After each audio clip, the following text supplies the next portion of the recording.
Hello team, welcome to another ATP Geopolitics video with myself, Jonathan MS Pearce. Ukraine War News Update, the first part thereof for the 29th of January 2025. These have been somewhat infrequent due to my visit to Ukraine, which is soon to come to a close, and what a marvelous experience it has been so far. I was just this morning involved in a NATO convoy handout, interviewing 3 of the units on behalf of the NATO YouTube channel and the organization, and that was fantastic, together with Greg Terry there and Zhenya and Rick the Ukrainian, the ever-present Rick the Ukrainian in these events. He's involved in so much, and it's so good to see him. Yes, so a really jam-packed visit. This has been so much to talk about, and I'm sure it will filter through as I speak on my videos, and these anecdotes will come out and support the sorts of things I am saying, and the conclusions that I make. Now, we are going to start with the Ukrainian general staff figures for the Russian losses for the day before, and all the usual caveats apply. Of course, you can find them in the description to the video below. And we have some much higher figures today across a number of these categories. 1,670 personnel lost is very high. A very high number there. 10 tanks is a snip above the daily average. 24 armored personnel vehicles is above the daily average, as is 29 artillery systems. So good news for the Ukrainians in those categories. 1 multiple launch rocket system. We have 97 vehicles and fuel tanks and 3 pieces of special equipment. So I would suggest that the Russians have been pushing fairly hard, although there are some claims coming out that the intensity of some of their attacks has declined, apart from maybe in Pokrovsk direction. Just for those who know the mapping, what can I give you as a synopsis? I have done a mapping update. I just haven't had the time to do it. Now it's like 3 days out of date. But in fact, let's just quickly run through that. Now, I know this is a mapping update. I just want to give you a rough and ready understanding of what's going on. Remember, blue pins signify Ukrainian gains from the last time the map was done, which would have been like a week before this. So this is like a whole load of changes over a week. And then this is like 2 or 3 days out of date. But as you can see, some small gains for the Ukrainians in Kursk and some losses as well. But my general synopsis of Kursk from what I've spoken to people here is that they're holding Kursk, and that's good news there. Although it looks like there's some losses for Ukraine in this area of the Vovchansk area to the east of it. Actually, I was speaking to Greg Terry, who's at a command bunker in Vovchansk, and says some of the best, is it the 47th up there, 47th Brigade up there? They are doing an absolutely fantastic job. He said that's one of the best areas. That's why they're holding in Vovchansk so well. And I think you sometimes see prisoners being taken there still. So this is an area where the Ukraine is doing well. Quite a lot of useful tech that he has seen there as well. I talked about the hijacking of enemy drones, being able to take control of their drones and use them against them, and that's in the Vovchansk area. So that's fairly good for the Ukrainians up there. Then you come down to the northeastern sector, and this is a bit of a problem here where they've broken. Actually, was he talking? No, it's up here, the other side of the Oskil River. This is definitely an issue here. So north of Kupiansk, as you can see, some gains across the river, and it's trying. I don't know whether the Ukrainians are going to be able to put the Russians back in the genie back in the bottle, if you see what I mean there, as they've broken across that river, and they seem to have got a stronger and stronger foothold. Haven't made too much gains around the Pischani area, but south of there, fairly consistent gains, even all the way down to Terny, where they've got across the Zherebets River, and in behind this Belahorivka, not the one down here by the chalk mine, that Belahorivka, another one up here by Terny, Yampolivka, and Torska. So that is a bit of a worry there. We come down to Chasiv Yar. It is holding there. The Ukrainians are holding. They've lost some ground. It's tough. It's not. They're holding on. To dear life, with dear life there, to dear life in Chasiv Yar, but they are just about holding that. Tough there. Turetsk is pretty much gone, as we can see there, although not too many further gains, but Turetsk has been lost. A few other losses around the Pokrovsk area on the northern flank. But the worrying part is this area on the western flank, although a couple of counterattacks maybe, but minimal. There, This is where the Russians are getting across that road, and that's causing issues for Pokrovsk. Otherwise, it's held fairly solidly along here until you get to where the Russians are getting very close to the T0504 highway there.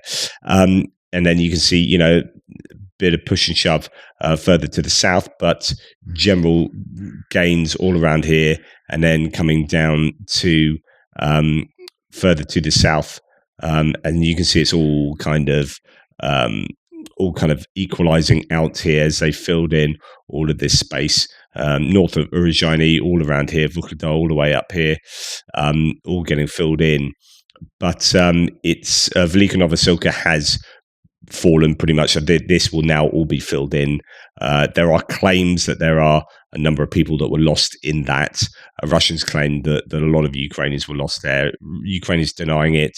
The truth will be almost certainly that the Ukrainians did lose some heavy numbers in the Velika Novosilka area. And trying to fill in this area around Karakova.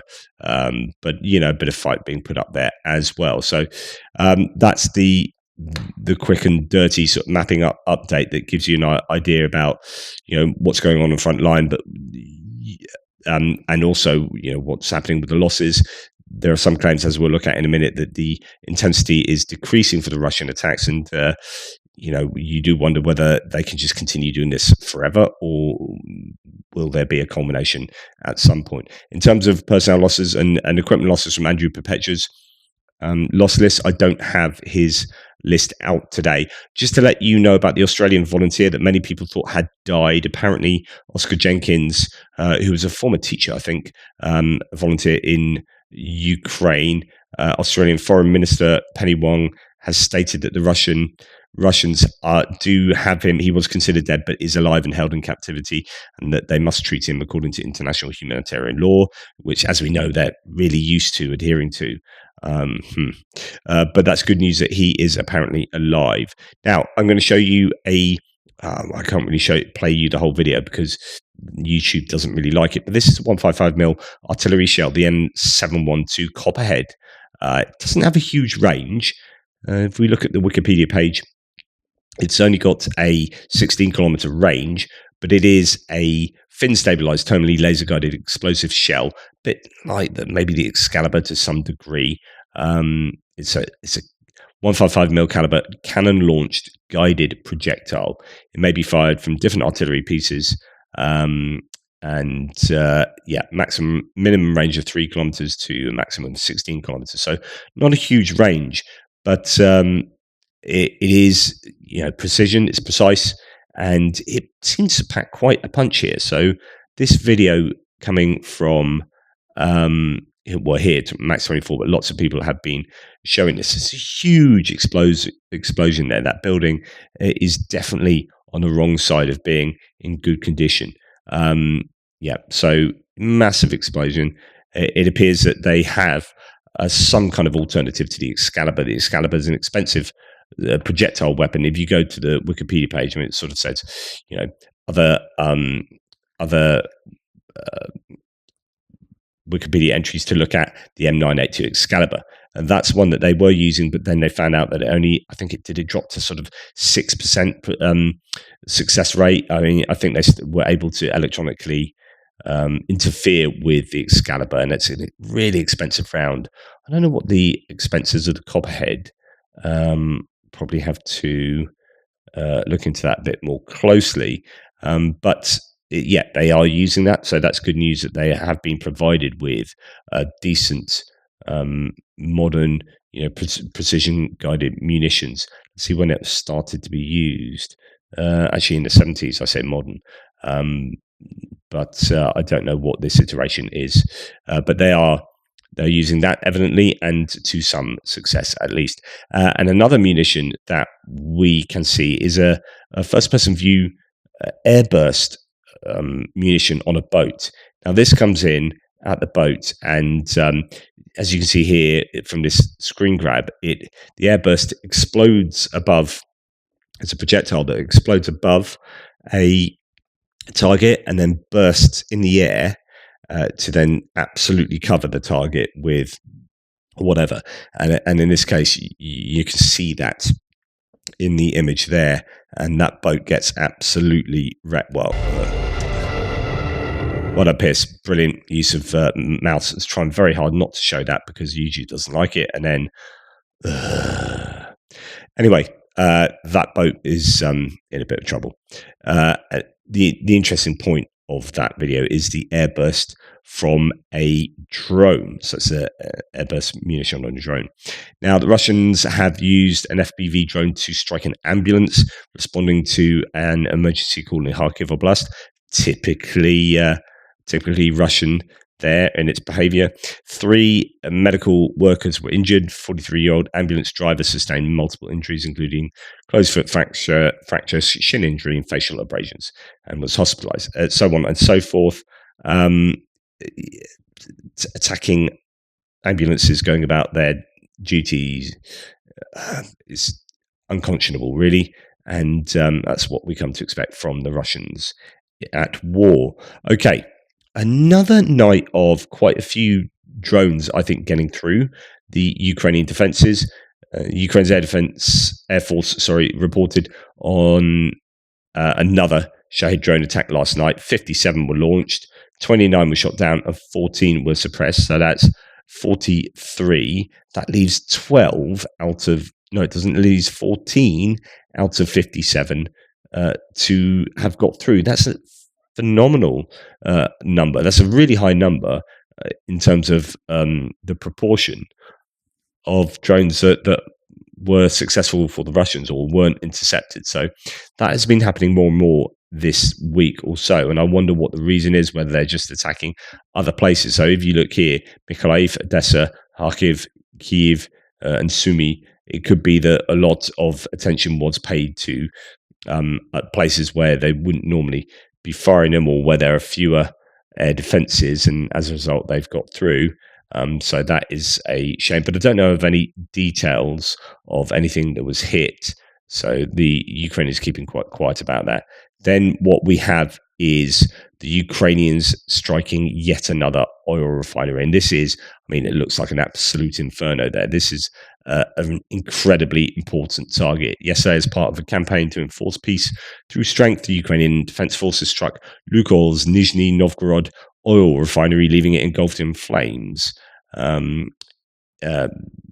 Successfully hit another Russian oil refinery, this time in Kosovo, in Nizhny Novgorod region on the Volga. The refinery's capacity was 15.7 million tons per year, or 5% of Russia's total oil refining capacity. So this is an important place, an important piece of oil infrastructure, and the 4th largest refinery after the Ryazan refinery. That's the 3rd largest, and that's been hit twice in the last week and has been taken offline. So that's going to really hurt the Russians. And then to hit the 4th largest one and cause what looks like absolute mayhem. I mean, that appears to be a significant fire going on there with no doubt an awful lot of damage to the facility. So Jankiv says that days after Russia's 3rd largest oil refinery is taken down by Ukrainian drones, the 4th largest one is taken down by Ukrainian drones. Russia's Kosovo refinery has operated since 1958, and with a $975 million renovation in 2010, was providing 13 million tons a year. Well, actually, Edward Hunter, Sergei Sumleny said that, 15.7 million tons per year. So either way, that's an awfully big refinery. And indeed, the Kyiv Independent reports 4 from 4. Russian Lukoil oil refinery struck by multiple Ukrainian drones, according to military intelligence. The refinery was reportedly targeted by 4 drones. So what's interesting here is that there were relatively few drones used.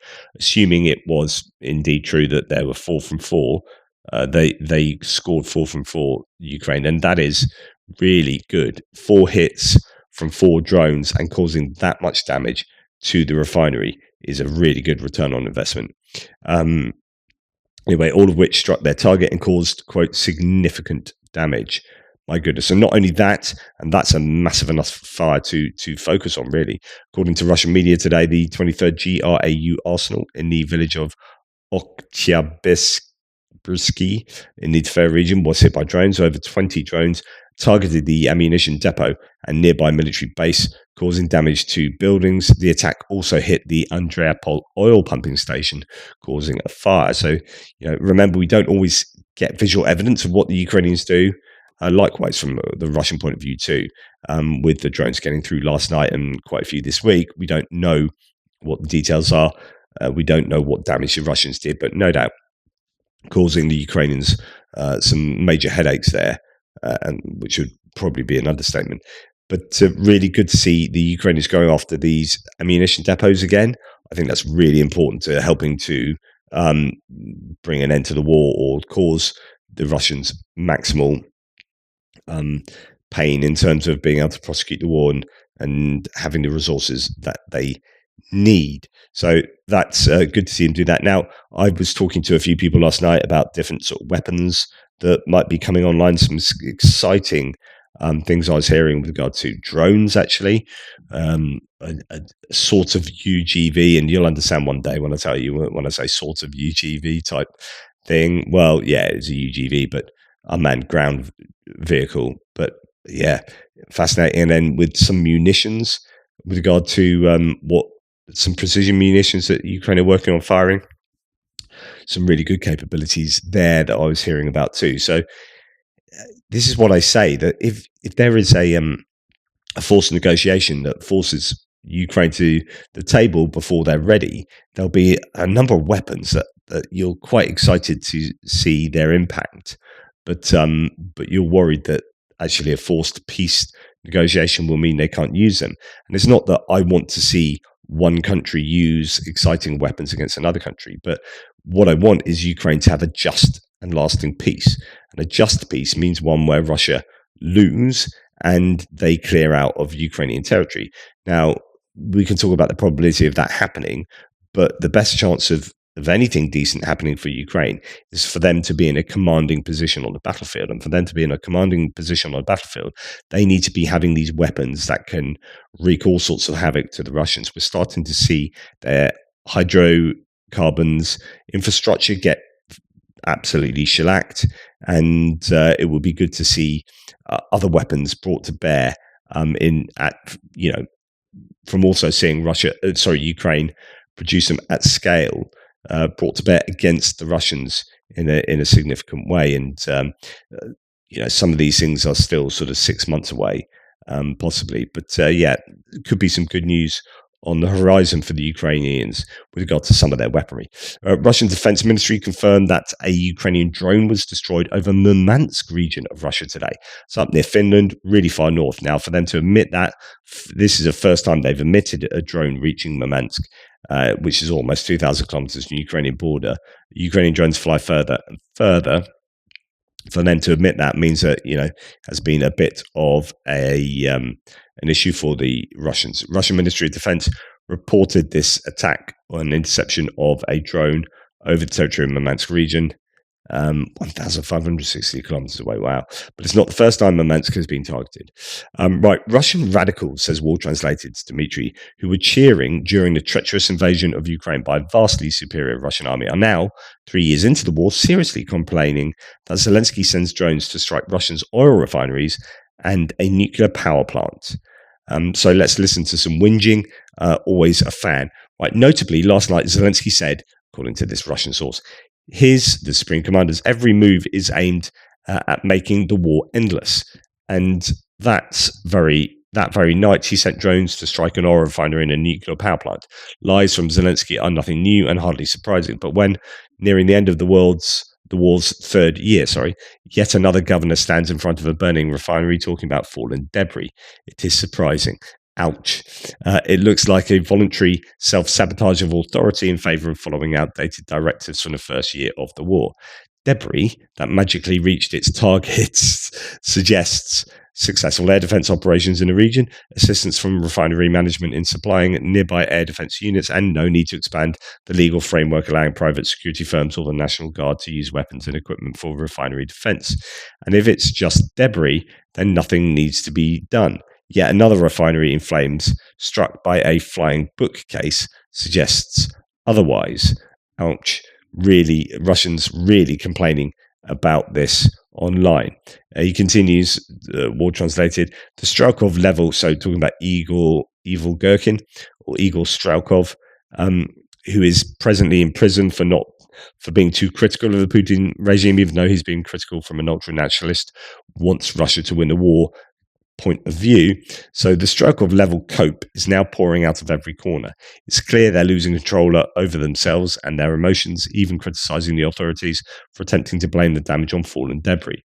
Reading this is truly priceless, says War Translator. So, yeah, it's good to see the Russians complain, and it's clear that this approach of hitting military targets, of course, but also hitting those key energy infrastructure points is, I think, paying dividends for the Ukrainians. Now, the Kyiv Independent has released this piece. The Russian assault intensity declines, focus on a Pokrovsk sector, monitoring group reports. Okay, so the intensity of assault operations in Ukraine is declining, but remains high, according to analysis by Deep State. Russian forces concentrated 44% of their attacks on the Pokrovsk sector, a crucial logistics hub for Ukrainian troops in Donetsk. The peak intensity of Russian offensives was recorded in the second half of December, following a surge in attacks that began in late November. Although the pace has slowed somewhat since the new year, Deep State recorded the following attack numbers: 5,205 in November, 6,247 in December, and 4,304 in January, as of January the 27th. So even if you add on the final days of January, there are just, not as many, there haven't been as many attacks by the Russians. Now, despite suffering heavy losses, Russian forces have reportedly been able to replenish their combat strength, allowing them to sustain attacks across multiple frontline sectors.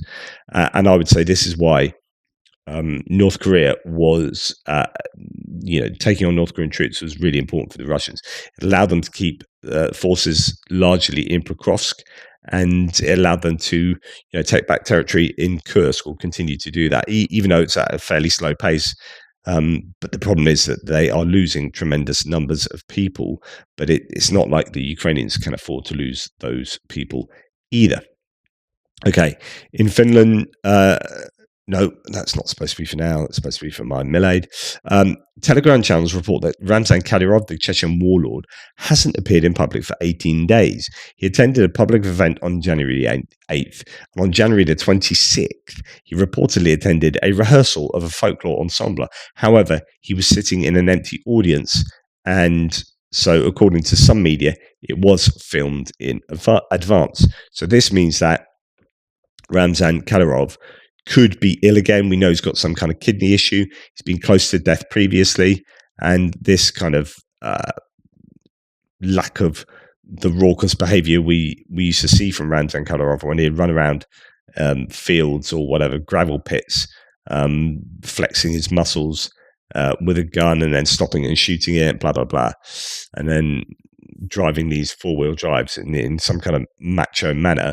Well, actually, since then, he's been, I think, not in a good way. And there are claims that even this video where some defending Kadyrov will say, well, he's not been in hiding since that time, because look, here he is at a dance troupe clapping. But of course, there's no one else in the theatre. He could have done this previously. Why would there be no one in the theatre? Why wouldn't he come out in public, and et cetera, et cetera? So he could be ill, and I don't doubt that he is ill. Whether it will be a threat to his life, I don't know. Now, Max24 says the first official contact of Ukraine with the new Trump administration. So just including a couple of peace plan things here, because I'm not going to be able to put out a geopolitics video today, of course. But yeah, so the first meeting between Trump and Zelensky will take place on February the 12th. Minister Spiha, that's the foreign minister, was invited to Paris to the Congress of the heads of foreign ministries of partner countries. So I don't know that that's a face-to-face Trump and Zelensky, but that would be a meeting of teams. Now, that's important because, of course, it's not bringing the war to an end within 24 hours. So just to remind you that never happened. It hasn't happened. It didn't happen before the inauguration, as he claimed, and it's certainly not happened since the inauguration. That was a lie, and people need to admit that was an irresponsible lie. Okay, but moving on, what is going to happen with the negotiations? Well, Anton Gerashchenko is reporting on Putin's recent interview, which is pretty staggering. So Putin made a number of statements yesterday. Some of them are listed below, but essentially he said that Ukraine needs not to be participant in the negotiations, and our fate, as in Ukraine's fate, will be decided by others. This is incredibly, I think, unacceptable behavior, that you can decide the fate of a nation yourself bilaterally between Russia and the United States, that they are going to define Ukraine's fate without Ukraine getting a say at all. It's absolutely unacceptable. That's what Putin wants, to make Ukraine a failed state that has no say. He is deluded. If he's allowed to win, he'll move on and try and prove other states are illegitimate. Putin must be stopped, and lasting peace must be established. Any other scenarios are too dangerous. So what he said, quote, Zelensky can participate in the negotiations, but due to his illegitimacy, he cannot sign any documents. Who the hell are you to say he can't sign documents for the future of his own nation? This is absolutely disgusting. Quote, Ukraine should have simply withdrawn from Donetsk and Luhansk regions after February the 24th. Then there would have been no war. No. You should not have invaded, and then there would have been no war. And in fact, you should have taken your troops out of Donbass to return the country to 1991 borders. Then there would have been no violence. It's completely nuts, Putin. Negotiations between Moscow and Kyiv will, or as I've been told, Kyiv, will be illegitimate if conducted now. We should find a way to cancel the previously signed decree. Yeah, of course. And Ukraine's sovereignty is almost zero. So Putin is denying the sovereignty of Ukraine in the same way he denies its identity, its language, its culture, its heritage. What can I say? He's a murderous dictator, and the sooner he's consigned to the dustbin of history, the better. Anyway, that's enough from me. Thank you very much for watching. Just one more thing to say. The only thing I wanted to say is you feel you've won life. Like, sometimes in my most narcissistic moments, I'll sit at home and think, I wonder if anyone would ever recognize me if I walked down the street as a YouTuber. It's such a niche thing, the Ukraine war, that I doubt anyone's going to go, oh, look, that's JP, that's Jonathan Pearce from the YouTubes. And that's what I think. I think, no one's ever going to do that. And then I walked in. Now, I was in this niche environment last night, so of course, the probability of this happening is far higher. But it was just kind of funny. Walked into this restaurant where all the NAFO peeps were gathered, and myself being one of them. And I met Greg Terry and Zhenya again, and it was fantastic. And we had a meal, Alex from NAFO, and all these drivers, all these people associated with getting the 37th convoy of NAFO vehicles out to Ukraine.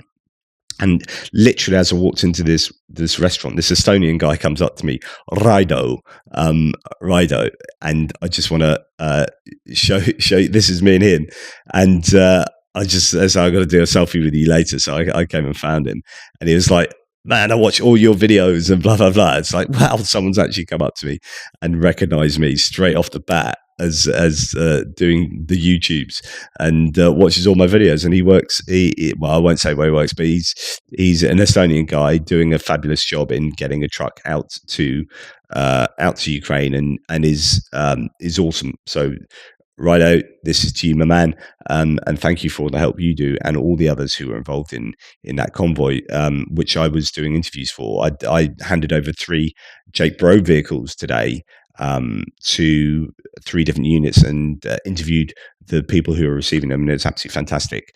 So I really got a lot out of that, and hope I did okay by NAFO. Anyway, there you go. I just thought I'd give some love to my Estonian comrade there. Tula pips. I'll speak to you all later.